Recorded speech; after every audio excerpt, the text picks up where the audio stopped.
বন্ধুরা, অল্প দিনে কোটিপতি হতে চান? তাহলে এই ভিডিওটি সম্পূর্ণ আপনার জন্য। পুরো ভিডিওটি দেখতে থাকুন।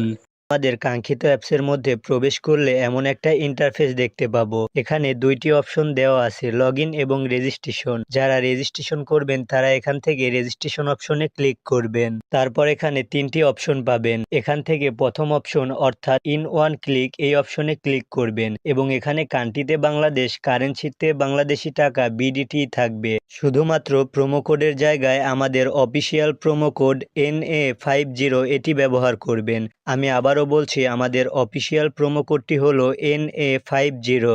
মনে রাখবেন, এই প্রোমো কোডটি ব্যবহার করলে পাবেন অসংখ্য বোনাস এবং খুব সহজেই বিকাশ নগদের মাধ্যমে যে কোনো সময় ডিপোজিট এবং উইথড্র করতে পারবেন। আমাদের অফিসিয়াল প্রোমো কোডটি লেখার পরে নিচের খালি ঘরগুলোতে টিক চিহ্ন দিন, তারপরে সবুজ বাটনে ক্লিক করুন। বন্ধুরা দেখুন, এখানে আমাদের একটি ইউজার নেম এবং পাসওয়ার্ড দেওয়া হয়েছে। এটি খুবই যত্ন সহকারে রাখতে হবে, কেননা পরবর্তী সময়ে আমাদের অ্যাকাউন্টটি লগ ইন করার জন্য পাসওয়ার্ড এবং ইউজার নেম খুবই গুরুত্বপূর্ণ। তারপরে নিচে নেক্সট অপশনে ক্লিক করুন। কিছুক্ষণের মধ্যে আমাদের অ্যাকাউন্টটি সম্পূর্ণভাবে ভেরিফাইড হয়ে যাবে। এবার আমরা আমাদের অ্যাকাউন্ট, ফোন নাম্বার এবং এনআইডি রেজিস্ট্রেশন করব। সেটি করার জন্য নিচের এই মেনু অপশনে ক্লিক করব। তারপরে এমন একটা ইন্টারফেস আসবে, এখানে পার্সোনাল প্রোফাইল, এই অপশনে ক্লিক করব। তারপরে এমন একটা ইন্টারফেস আসবে, এখানে ফোন নাম্বার লিংক নামের একটি অপশন আছে। আমরা এখানে ক্লিক করে আমাদের নাম্বারটি বসিয়ে নেক্সট অপশনে ক্লিক করব এবং এই ঘরে আমাদের ফোনে আসা ওটিপি নাম্বারটি বসিয়ে নেক্সট অপশনে ক্লিক করব। তারপর আমাদের ফোন নাম্বার ভেরিফিকেশনটি কমপ্লিট হয়ে যাবে। এবার আমরা আমাদের ন্যাশনাল এনআইডি কার্ড দিয়ে ভেরিফাইড করব। এই জন্য সবার উপরে দেখবেন ফিল ইন পার্সোনাল ডাটা, আমরা এখানে ক্লিক করব। তারপরে আমাদের এমন একটা ফর্ম দেওয়া হবে, এখানে থাকা প্রত্যেকটি অপশনে আমরা এনআইডি কার্ডে থাকা সঠিক তথ্য দেব। ফর্মের প্রথমে থাকবে ফার্স্ট নেম, এখানে আমরা প্রথম নাম বসিয়ে দেব। তারপর থাকবে সার নেম, এখানে আমরা দ্বিতীয় নামটি বসিয়ে দেব। তারপরে থাকবে মিডিল নেম, মিডিল নেমের জায়গায় পুরো নামটি বসিয়ে দেব।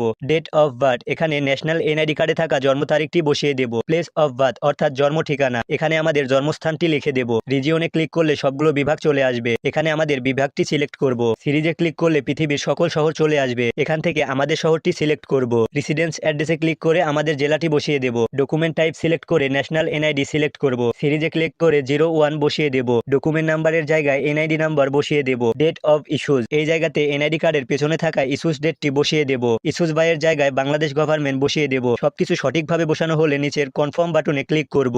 তারপর দেখবেন কিছুক্ষণের মধ্যে আমাদের অ্যাকাউন্টটি সাকসেসফুল ভাবে ভেরিফাইড হয়ে যাবে। এবার আমরা আমাদের অ্যাকাউন্টে টাকা ডিপোজিট করব। সেটি করার জন্য উপরে দেখবেন ডিপোজিট অপশন, আমরা এখানে ক্লিক করে দেব। তারপর আমাদের সামনে অনেকগুলো মোবাইল ব্যাংকিং চলে আসবে। চাইলেই আমরা নগদ, বিকাশ, রকেট এছাড়াও অন্যান্য বিভিন্ন মাধ্যমে ডিপোজিট করতে পারি। আমি আপনাদের দেখানোর জন্য বিকাশের মাধ্যমে ডিপোজিট করব, এজন্য বিকাশ অপশনে ক্লিক করলাম। তারপরে এমন একটা ইন্টারফেস আসবে, এখানে বিকাশ ওয়ালেট এবং বিকাশ এজেন্ট নাম্বার দেওয়া আছে। আমরা যত টাকা ডিপোজিট করতে চাই তত টাকা আমাদের বিকাশ ওয়ালেট নাম্বারে ক্যাশ আউট করতে হবে। বিকাশ অ্যাপসে গিয়ে ক্যাশ আউট করলে আমাদেরকে এমন একটা ট্রানজ্যাকশন আইডি দিতে হবে, এটি কপি করব। তারপর আমাদের অ্যাপসে গিয়ে অ্যামাউন্টের জায়গায় যত টাকা ক্যাশ আউট করলাম টাকার পরিমাণটি বসিয়ে দেব। তারপর যে নাম্বার থেকে ক্যাশ আউট করেছি সেই নাম্বারটি লিখে দেব। নিচের খালি ঘরে আমাদের কপি করা ট্রানজ্যাকশন আইডিটি পেস্ট করে দেব।